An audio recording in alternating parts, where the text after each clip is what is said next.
Olá! Hoje a gente vai mergulhar a fundo numa das leis mais importantes do Brasil. Uma espécie de escudo legal criado para proteger as crianças e os adolescentes do país. E no centro de tudo isso está ele, o ECA. E tudo começa com essa pergunta, que é bem profunda, né? O que um país, como nação, deve às suas crianças? A resposta para essa pergunta diz muito sobre os valores de uma sociedade e é o que vai guiar toda a nossa análise de hoje.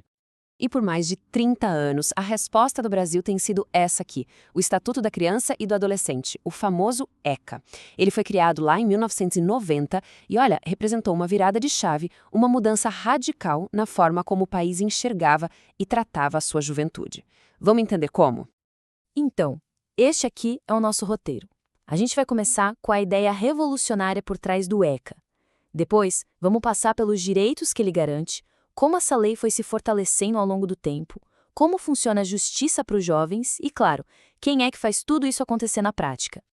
Vamos lá, primeira sessão. Em 1990, o Brasil deu um passo que foi, sem exagero, gigantesco. Criou uma das legislações mais avançadas do mundo para a proteção da infância e da adolescência.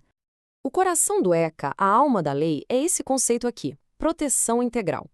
E isso, gente, não é só um termo jurídico bonito, não. Foi uma mudança total de mentalidade.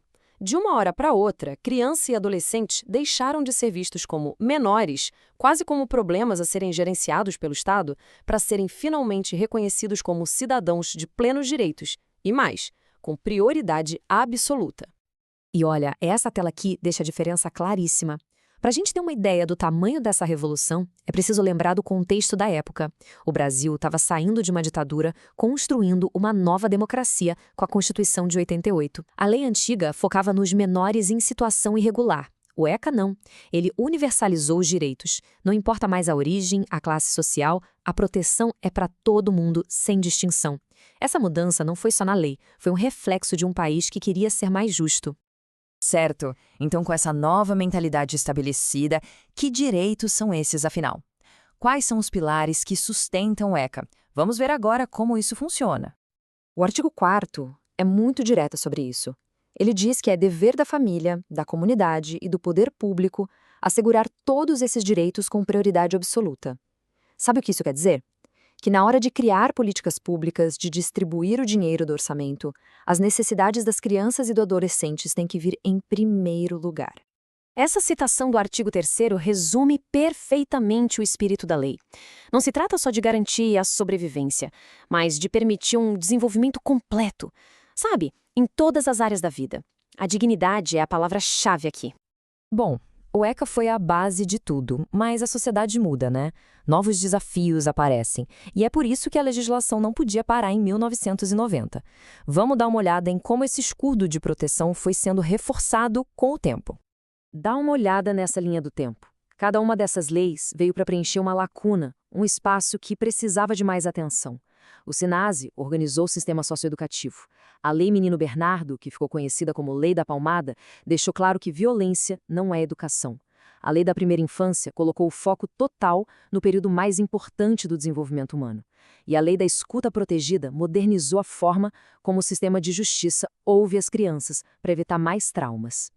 O que tudo isso mostra pra gente é que esse escudo de proteção não é uma coisa parada no tempo. Pelo contrário, é uma lei viva que vai se adaptando para continuar sendo forte e eficiente contra os problemas de cada época.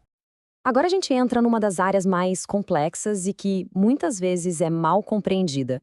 Como o sistema lida quando um adolescente comete uma infração? Vamos focar um pouco nesse sistema de justiça juvenil.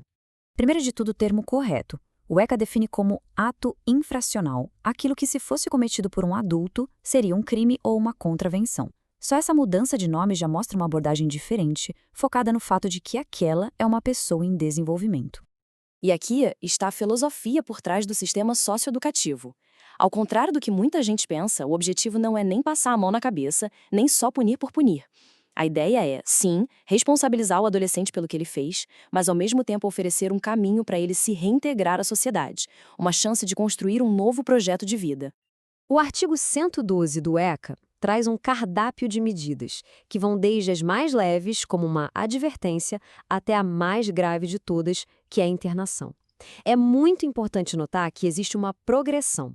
A internação é sempre o último recurso. Só pode ser aplicada em casos de violência, grave ameaça ou quando o adolescente comete outras infrações graves repetidamente. Ok, uma lei, por melhor que seja, não funciona sozinha, né? Ela precisa de instituições, de gente trabalhando para que ela se torne realidade. Então, quem são os responsáveis por tirar esses direitos do papel? Essa aqui é a chamada rede de proteção. Para ficar mais fácil de entender, o Conselho Tutelar é a porta de entrada. É o primeiro órgão a ser chamado quando um direito é violado. Se o caso precisar de uma ação na Justiça, aí entra o Ministério Público, que atua como fiscal da lei. E quem bate o martelo, quem toma as decisões finais, é o Poder Judiciário. E lá em cima, coordenando tudo, está o CONANDA, que ajuda a definir as políticas para o país inteiro. A ideia é que todos esses órgãos trabalhem juntos, de forma articulada. Eles formam o que a gente chama de Sistema de Garantia de Direitos, que é como uma malha de segurança, pensada para não deixar nenhuma criança ou adolescente desprotegido. Chegamos na nossa última sessão. O ECA e todas as leis que vieram depois dele não são um ponto final. São, na verdade, um projeto que continua, que está sempre em evolução. Esse gráfico resume bem essa jornada. A gente teve a base de tudo, a fundação sólida lá em 1990. Depois, um período de grandes reforços na lei e, mais recentemente, as adaptações para lidar com os desafios do mundo moderno. É um processo contínuo de melhoria. E isso é essencial. Pensa só. Desafios como a segurança na internet, por exemplo, nem existiam em 1990. A capacidade que a legislação tem de se adaptar é o que faz com que ela continue sendo uma ferramenta poderosa e importante para proteger as novas gerações. No fim do dia, todo esse sistema legal, toda essa estrutura complexa se resume a essa visão aqui. Um futuro onde toda criança e todo adolescente no Brasil possa ter uma vida digna, saudável e, acima de tudo, uma vida protegida, sem violações de direitos. E a gente termina com essa reflexão.